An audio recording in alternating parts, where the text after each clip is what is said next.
বিসমিল্লাহির রহমানির রহিম। এসএসসি পরীক্ষা 2025 পরীক্ষার্থীদের বিদায় উপলক্ষে পাতাকান্দি সরকার সাহেবের আবুল মেমোরিয়াল উচ্চ বিদ্যালয় কর্তৃক আয়োজিত এই অনুষ্ঠানের মাননীয় প্রধান অতিথি বিদ্যালয়ের সভাপতি ইতিহাস উপজেলার সুযোগ্য নির্বাহী অফিসার জনাব সুমাইয়া সাহেব, অভিভাবকদের মধ্যে উপস্থিত আছেন জনাব মোহাম্মদ আবুল নাসির ভূঁইয়া, বিশিষ্ট ব্যবসায়ী পাতাকান্দি বাজার, জনাব তোমাইল শিকদার, বিশিষ্ট ব্যবসায়ী সাবেক অভিভাবক সদস্য। অভিভাবকদের মধ্যে উপস্থিত আছেন জনাব মোহাম্মদ মনির মাস্টার, অধ্যক্ষ ইউজি কিন্ডারগার্টেন, এবং আরেকজন অভিভাবক বাজারের বিশিষ্ট ব্যবসায়ী জনাব সেন্টু। আমার প্রিয় সহকর্মীবৃন্দ, সম্মুখে উপস্থিত আমার প্রাণপ্রিয় এসএসসি পরীক্ষার্থী শিক্ষার্থী বন্ধুরা, এই স্কুলে দীর্ঘ প্রায় আমার 25 বছর হয়ে গেছে, স্টেট টিচার থেকে শুরু করে। এরকম বিদায় প্রত্যেক বছরই আমরা দিয়ে থাকি। এই বিদায় কথাটি অত্যন্ত শুনতে সেটা মনের মধ্যে একটা নাড়া মারে। এরকম ভাবে এক হিসাবে আমাদের এই নিষ্ঠুর আচরণটা করতেই হয়। তোমাদেরকে আর এই বিদ্যালয়ে রাখার আমার কোনো সুযোগ নেই। ইচ্ছা করলো আমি রাখতে পারবো না, তোমরাও থাকবে না। চিরাচরিত ভাবে প্রত্যেকটি বছর এরকম একটা ব্যাচকে আমাদের বিদায় দিতে হয়। আজকের বিদায়টা আমাদের আমি মনে করি আনন্দেরই হওয়া উচিত। তোমরা দীর্ঘ প্রায় 5টি বছর আমার এই ক্যাম্পাসে তোমরা বিচরণ করেছ, এই বিদ্যালয়কে মুখরিত করে রেখেছ, এই বিদ্যালয়ের সুখ দুঃখ বিভিন্ন কাজে পার্টিসিপেশন, বিশেষ করে আজকে যে স্বামী যেটা কথা আমাদের মাননীয় প্রধান অতিথি বললেন, তার এত বৈচিত্র্যময় গুণ, এটা আমরা অনেক ক্ষেত্রে অবদান আছে, কিন্তু আজকেরটা আমাদেরকে বিশেষভাবে অনুপ্রাণিত করেছে। সে একজন শিক্ষকের ছেলে, সে এককালে এই 7ম শ্রেণীর ফার্স্ট বয় ছিল, মাঝে একটু পিছিয়ে গেছে। আমি মনে করি এরকম ফার্স্ট বয় হইলেই শুধু সর্বোচ্চ লক্ষ্যে চূড়ায় পৌঁছতে পারে এরকমটা বিশ্বাস করার কোন কারণ নাই। সেটা নির্ভর করবে আমার পরিশ্রম, আমার মানসিকতার উপর। বর্তমানে আমাদের পাতাকান্দির একজন অবসরপ্রাপ্ত কর কমিশনার আছেন, উনি 2য় শ্রেণীতে এসএসসি পাস করেছিলেন গাজীপুর থেকে। ওনার ছোট ভাই বর্তমানে ডিআইজি এই বাতাই স্কুলের ছাত্র 87 পেয়েছেন। তারই ক্লাসমেট আমাদের অভিভাবক সদস্য আবুল নাসির ভূঁইয়া, 87তে এসএসসি। সে ডিআইজি এখন বাতাই স্কুলের ছাত্র। উনিও গত বছর একটা অনুষ্ঠানে এসেছিলেন, বলেছিলেন। আমাদের ওই যে কর কমিশনের কথা বললাম, উনি SSC 2nd division, inter result আমার খেয়াল নাই, পরে উনি ঢাকা ইউনিভার্সিটি থেকে ফার্স্ট এরকম ধরনের পর্যায়ে সে ফিনান্স ব্যাংক থেকে এরকম ভালো রেজাল্ট করছে। সে বড় ওনাকে সরকার আবার বিনিয়োগ বোর্ডের এই আমরা খবর পেয়েছি আগামী আজকে তার চয়ন 2 বছরের জন্য চুক্তিভিত্তিক নিয়োগ দিচ্ছে সচিব হিসাবে, বিনিয়োগ বোর্ডের চেয়ারম্যান। তাইলে উনি এসএসসি কিন্তু 2nd ডিভিশন। তা আমি স্বামীর উদ্দেশ্যে বলতে চাই, তুমি 5,000 পিছিয়ে পড়তে পারবো না, এখনো যদি তুমি কঠিন সাধনা করো, প্রত্যয় নেও, আবার ইন্টার ভালো রেজাল্ট করে আবার ভালোভাবে তুমি উচ্চশিক্ষা সমাপ্ত করে অনেক জায়গায় পৌঁছতে পারবো। শিক্ষার্থীদের উদ্দেশ্যে আমাদের অনেক পরামর্শ আছে, সেটা অনুষ্ঠানের পরে সবাই অন্যান্য অতিথিরা চলে যাবে। তোমরা এখানে কতক্ষণ থাকবে, আমাদের শিক্ষকরা ব্যক্তিগত কিছু পরামর্শ আছে, আমার কথা আছে, সেগুলো পরে বলবো। যে কথাগুলো শুধু এখন বলবো, আমাদের স্যার প্রধান একটু গুরুত্বপূর্ণ এবং আমাদের সহকারী প্রধান শিক্ষক 2টা কথা বলে গেছে, তাড়াতাড়ি আমি বলতে চাই যে 1 নম্বরে আমাদেরকে পরীক্ষা ভালো দিতে হলে সুস্থ থাকতে হবে। এটা খুবই সবচেয়ে গুরুত্বপূর্ণ কথা। সুস্থ থাকার জন্য কি করতে হবে? আমাকে গভীর রাত পর্যন্ত থাকা যাবে না। আজকে থেকে হিসাব করতে হবে যে সর্বোচ্চ লাস্ট টাইম 11টা। দ্বিতীয় পরামর্শ, প্রত্যেক কাছে মোবাইল থাকতে পারে। আজকে থেকে যারা মোবাইলটা বিলকুল ছাড়তে পারবে তাদের রেজাল্ট যা প্রত্যাশা করছো তার সাথে দ্বিগুণ ভালো করতে পারবে। আমার যদি এই পরামর্শটা তোমার একটা ভালো আজকে থেকে মোবাইলের মালাপথ বাড়ি থেকে কুটারি পিতা মাতার হাতে ব্যস্ত করে রাখবা। এসএসসি পরীক্ষা সমাপ্ত না পর্যন্ত এই মোবাইল আমি কাজ করবো।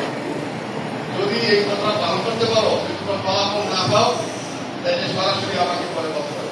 কুটারি মোবাইল এখন মনে করো তুমি মোবাইল খুলতে হবে, তাহলে সর্বোচ্চ 11টা প্রত্যেক দিনের রুটিন পাবে। রুটিনটা সামনে রাখবে যে ধারাবাহিক যে তোমার বিষয় স্যার বলছে নতুন করে কিন্তু এখন শিখতে যেতে পারবে না। তুমি আগে যা করেছ সেইটা কিন্তু ভালোভাবে রিভিশন দিয়ে তোমাকে সুন্দর। আর এরকম খানা খাওয়া যাবে না যার মাধ্যমে পেটে আমার ট্রাবল হইতে পারে। 4% ডাবের কথা এরকম ক্রাইসিস মূল্য বেশি। আমরা নিরাপদ যে পানি, ফিল্টারের পানি বা ঘরে যে আমাদের টিউবওয়েলের পানি আছে ভালো, সেটাই যদি খাই কোনো সমস্যা নাই। কিন্তু পানি পর্যাপ্ত খাবে। প্রয়োজনে পানির হাফ লিটার পানি পরীক্ষার ফলে যদি মানে সুযোগ তাকে রাখতে পারো। প্রবেশপত্র, রেজিস্ট্রেশন কার্ড, তোমার প্রয়োজনীয় স্কেল এবং কাগজ ছাড়া আদার্স কিছু নেওয়া যাবে না, গেটে চেক করা হবে। তো তোমরা প্রথম দিন পরীক্ষায় একটু আগে যাবে, অবশ্যই 8:30টায় বসবে মাসিমপুর। সেখানে গিয়ে এই যে ঢুকার জন্য কেউ এরকম পারাপারি এরকম ধরনের দরকার নাই। তোমরা সুশৃঙ্খল পাতাদিন তারা একটা ইতিহাস নজির করবে। মেয়েরা এবং ছেলেরা 2 সিরিয়ালে থাকবে। যখন গেট খুলে দিবে তোমার 9টা 7টাতে হয়তো গেট খুলে দেবে প্রথম দিন। তোমরা সুশৃঙ্খল ভাবে ঢুকে যার যে কক্ষ নির্দেশনা নিচে দেওয়া থাকবে দেখে ক্লাসরুমে গিয়ে, যেটা আমাদের অনেক স্যারে বলছে তারে কাছে একেবারে কাজ কি একেবারে চুপচাপ নীরব সৃষ্টিকর্তাকে স্মরণ করা। সেইখানে ঢুকের পরে এই বেঞ্চে এই বেঞ্চে অমুকে আইসি লামালামি, এই আরেকজনের কোথায় সিট পড়ছে, এটা তোমার দায়িত্ব না। সুনির্দিষ্ট তোমার যে কক্ষ সেখানে বসেই তুমি এই বাকি আল্লাহকে স্মরণ করবা। আর যখন তোমার হাতে প্রশ্ন পৌঁছবে, টিচাররা যাবে দাঁড়াইবা, খাতা দেওয়ার পর ওয়েবার ভরাট করতে হবে। সেই নিয়ম কারণ আমরা একটু পরে বলে দেব। এবং যখন ধরবেন 30 মিনিট প্রথম তো হবে আগে এমসিকিউ, এটার পরে শুরু হবে তোমাদের মেইন পরীক্ষা রচনামূলক। সেখানে আগে প্রশ্ন আগে তোমাকে আগে পড়তে হবে। পড়ার পরে সবচেয়ে যেটা ভালো একেবারে 100% তোমার স্মরণ আছে, খেয়াল আছে, ওই প্রশ্নটা দিয়ে তুমি শুরু করবে। তো এই বিষয়ে আরো আমাদের স্যাররা বলবে। তো আমরা যেটা বলতে চাই, দীর্ঘ 5টি বছর এখানে ছিলে, এখানে আমাদের তোমাদের যে তোমরা যে আমাদের ক্যাম্পাসে ছিলে, আমরা তোমাদের কারণে 5-4 থাকতাম। এখানে অনেক শিক্ষার্থী বিভিন্ন সময় তোমরা বিভিন্ন খেলাধুলায় এবং সাংস্কৃতিক কর্মকাণ্ডে অংশগ্রহণ করেছ, স্কুলের সুনাম অর্জন করেছ, সেই জন্য তোমাদেরকে ধন্যবাদ জানাই। পাশাপাশি আমরা প্রায় 2.5 মাস 3 মাসের মতো তোমাদেরকে এখানে আমরা এই বিদ্যালয়ের তোমাদের পাঠ শেষ হওয়ার পরও আমরা অতিরিক্ত কোচিং ক্লাস করিয়েছিলাম। আমার বিশ্বাস আছে এইটুকু, এবছর অধিকাংশ শিক্ষার্থী এই আমাদের ক্লাসে উপস্থিত ছিল। সারা তো তোমরা যদি যারা উপস্থিত ছিলেন, আমার বিশ্বাস আত্মবিশ্বাস আছে তোমরা প্রত্যেকে ইনশাআল্লাহ ভালো রেজাল্ট করবে। তো তোমরা তোমাদেরকে এই শিক্ষার্থী গিয়ে আমাদের সহকর্মীরা বিভিন্ন কারণে বিভিন্ন কটু কথা বলতে পারে, বিভিন্ন ব্যথাঘাত করতে পারে। আজকের দিনে তোমাদেরকে এগুলো ভুলে যেতে হবে। আমাদের ভালো স্মৃতি থাকলে সেগুলো তোমরা হৃদয়ে ধারণ করবে। যদি কোনো খারাপ স্মৃতি থাকে, কোনো স্যারের হোক আমার পক্ষে হোক, আমার সীমাবদ্ধতা আছে, হয়তো তোমাদের অনেক আশা বা অনেক দাবি আমি পূরণ করতে পারি নাই। তারপরেও সবসময় একটা জিনিস আমি চেষ্টা করছি, তোমরা যখনই আমার কাছে বিভিন্ন কথা নিয়ে গেছো, আমি চেষ্টা করছি যে তোমাদের দাবিগুলো পূরণ করার জন্য। তারপরেও হয়তো গ্যাপ থাকতে পারে, মানুষ মাত্রই স্বয়ংসম 100% পূরণ কেউ করতে পারে না, হয়তো আমিও সেটা পারি নাই। তোমাদের এই যে আজকের যে ভালো একটা পরিবেশ, এটা কিন্তু তোমরা বেশি উপভোগ করতে পারো নাই। তোমাদের শেষ লগ্নে এত বিশাল আমরা 4 তলা ভবন পেয়েছি।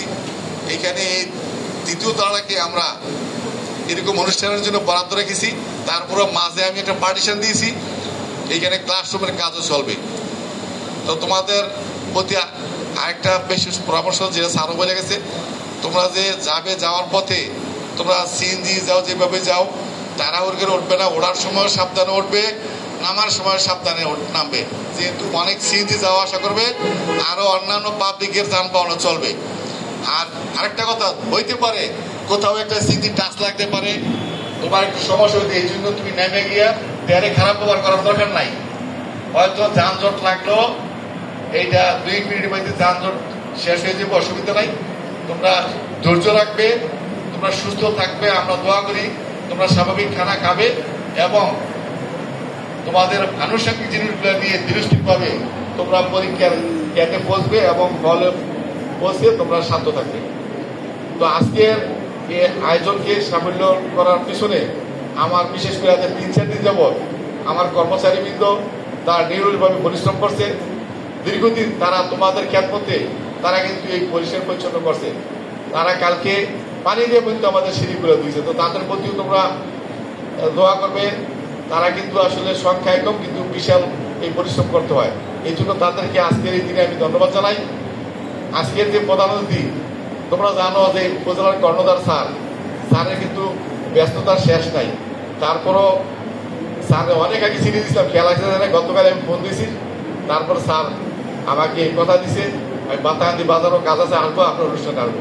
সেই জন্য আমাদের এই বিদ্যালয়ের পক্ষ থেকে স্যারকে ধন্যবাদ জানাচ্ছি, স্যারের কাছে কৃতজ্ঞতা প্রকাশ করছি। স্যার এই পর্যন্ত 3 বার আসছে আমার স্কুলে। স্যারে তোমাদের অভিভাবক, তোমাদের কোনো কিছু নেগেটিভ শুনলে কিন্তু খুব মনে কষ্ট পাবে। তো তোমরা স্কুলে যাবে, যদি ব্যান্সের কোনো সমস্যা থাকে সেইটা বিরোধের সাথে বলবে, ব্যাংকটা তোমার চেঞ্জ করে দিব। অন্যান্য যদি কোনো ধরনের সমস্যার সম্মুখীন হও, সেইটা তোমরা পরীক্ষার পরে আমাদের টিচারদের মাধ্যমে আমাকে তোমরা জানাবে। আমি যত সমস্যা হোক, আমি আন্তরিকভাবে চেষ্টা করবো তোমাদের সমস্যা দূর করতে পারি। তোমরা সবাই ভালো থাকবে। তোমরা এই বিদ্যালয়ের জন্য যারা শিক্ষক আছে সকলের জন্য দোয়া করবে। আমাদের আগেই বলছি, খারাপ দিকগুলো ভুলে যাবে এবং আজকের এই তোমরা যে অধ্যায় শেষ করতেছ, তোমরা যাচ্ছ বৃহত্তর অধ্যায়ের উদ্দেশ্যে। আমাদের যে কথাটা খুবই দাবি কথা আমাদের স্যাররা বলছেন, ভালো মানুষ হওয়ার একান্ত প্রয়োজন। স্যার বলছেন ভালো মানুষ। আমি ভালো শিক্ষা দিয়েছি, অনেক ডাক্তার আছে তার নামের পিছনে আমরা শব্দ শুনতে পাই কসাই, অনেক ভালো ইঞ্জিনিয়ার আছে চোর। আমরা এরকম কোনো শিক্ষার্থী আদর্শ রাখবো না। তোমরা যে পর্যায়ে যাবে, তোমাদেরকে ভালো মানুষ হইতে হবে। প্রথম তোমার দায়িত্ব পিতামাতার প্রতি, তারপরে তোমার পরিবারের প্রতি, তারপরে তোমার মহল্লা, গ্রামবাসী এবং বিদ্যালয়ের প্রতি, সমাজের প্রতি, সর্বোপরি রাষ্ট্রের প্রতি। তোমরা যাতে এই দায়িত্ব বোধ, আত্মীয়তা এগুলো যদি ভুলে না যাও, তোমরা যাতে ভালো মানুষ হতে পারো। তোমাদের আচরণে যাতে কোনোদিন মানুষ কষ্ট না পায়। তুমি যত বড় ডিগ্রিধারী হও, যদি তোমার আচরণ রূঢ় হয়, সেই আচরণ সর্বক্ষেত্রে, সেটা বিভিন্ন সময় পথ চলার ক্ষেত্রে হইতে পারে, রাস্তাঘাটে, গাড়িতে, বাজারে, বিদ্যালয়ে, তোমাদের বিভিন্ন জায়গায় হয়তো সব জায়গায় তোমাদেরকে মার্জিত আচরণ করতে হবে। তো আজকে এই দিনে আমি অতীতের তুলনায় বলতে পারি, আমাদের এই যে বিদায়ী শিক্ষার্থীরা অতীতের কখনো এত শান্ত, আজকের মধ্যে এরকম স্বাভাবিক। অনেক সময় শিক্ষার্থীরা খুব বেশি এই বিদায়ের জন্য তারা আনন্দ সুখে থাকতো। আজকে তোমাদের একটু ভিন্ন আঙ্গিকে দেখে আমার কাছে ভালো লাগছে। ছেলেরা একটা ইউনিফর্ম পরেছো, ধন্যবাদ। মেয়েরা স্কুলের ড্রেস, ধন্যবাদ। কিন্তু বলে যাওয়ার সময় সবাই স্কুলের ইউনিফর্ম, এটা তোমার একটা গর্বের অংশ। ইউনিফর্মটা তুমি যদি আদারওয়াইজ মনে করো যে আমার 2000 টাকা দামের শার্টটা বেশি দামি, না, এটাকে আমি সাপোর্ট করবো না। সে আমার 200 টাকা দামের ইউনিফর্মটা সবচেয়ে দামি, যে বাতাস স্কুলের শিক্ষার্থী। কারণ এরপরে কলেজে হয়তো ইউনিফর্মটা, ইউনিভার্সিটির ইউনিফর্ম থাকে না, কিন্তু সেখানে তোমার মনে যা আসায় তাই করতে পারো। কাজেই তোমরা এটি খেয়াল রাখবে। পরিশেষে সকল অভিভাবক সদস্য সহ আমাদের প্রিয় অভিভাবকবৃন্দ, আমার সকল সহকর্মীবৃন্দ সহ সকলকে ধন্যবাদ জানাই। তোমাদেরকেও ধন্যবাদ জানাই তোমরা এই আমার কথাগুলো শোনার জন্য। তোমরা উত্তরোত্তর তোমরা সাফল্যে পৌঁছবে, তোমরা সুস্থ থাকবে, এই প্রত্যাশা ব্যক্ত করে সকল অতিথিবৃন্দকে ধন্যবাদ এবং কৃতজ্ঞতা নিয়ে আমার বক্তব্য এখানে শেষ করছি। আল্লাহ হাফেজ। আল্লাহ আমাদের সহায়ক। আসসালামু আলাইকুম।